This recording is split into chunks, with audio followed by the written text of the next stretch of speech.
এই সুন্দর ছেলেটি টাকার লোভে একটা বুড়িকে বিয়ে করেছিল এবং যখনই এই ছেলেটির টাকার প্রয়োজন হতো তখনই বুড়িটা তার সিন্দুক খুলে ছেলেটাকে টাকা দিত।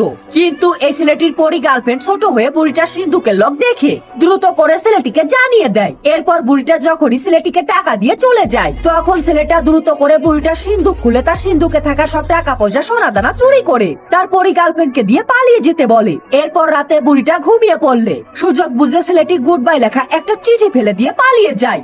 আর এই বুড়িটা চিঠিটাকে দেখতে পেয়ে দ্রুত করে তার সিন্ধুকে টাকা পয়সা চেক করে, কিন্তু তার সিন্ধুকে থাকা সব টাকা পয়সা সোনা দানা চুরি হয়ে গিয়েছে।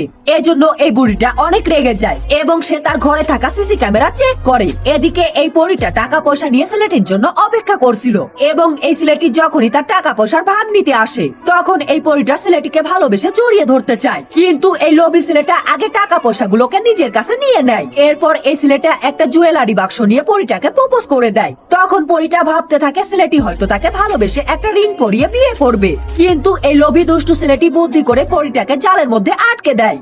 এরপর সে এই পরীটাকে লোহার খাঁচার মধ্যে বন্দি করে পিটিয়ে সার্কাস খেলা দেখিয়ে আরো বেশি টাকা ইনকাম করতে শুরু করে। কিন্তু এই বুড়িটা তাদের খুঁজতে খুঁজতে সেখানেও চলে আসে এবং এই ছেলেটি যখন টাকা পয়সা নিয়ে ব্যস্ত ছিল তখন এই পরীটা ছোট হয়ে পালিয়ে যেতে শুরু করে। তবে তখন এই বুড়িটা তাকে ধরে ফেলে।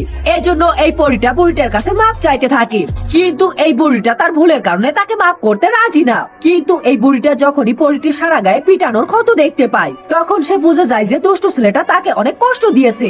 এজন্য সে এই পরীটাকে মাফ করে দেয় এবং তারা দুজন একে অপরের বন্ধু হয়ে যায়। এরপর তারা দুজন মিলে দুষ্ট ছেলেটির ওপর আক্রমণ করে তাকে পিটিয়ে ভয়ঙ্কর সব সার্কাস খেলা দেখিয়ে লাখ লাখ টাকা ইনকাম করতে শুরু করে।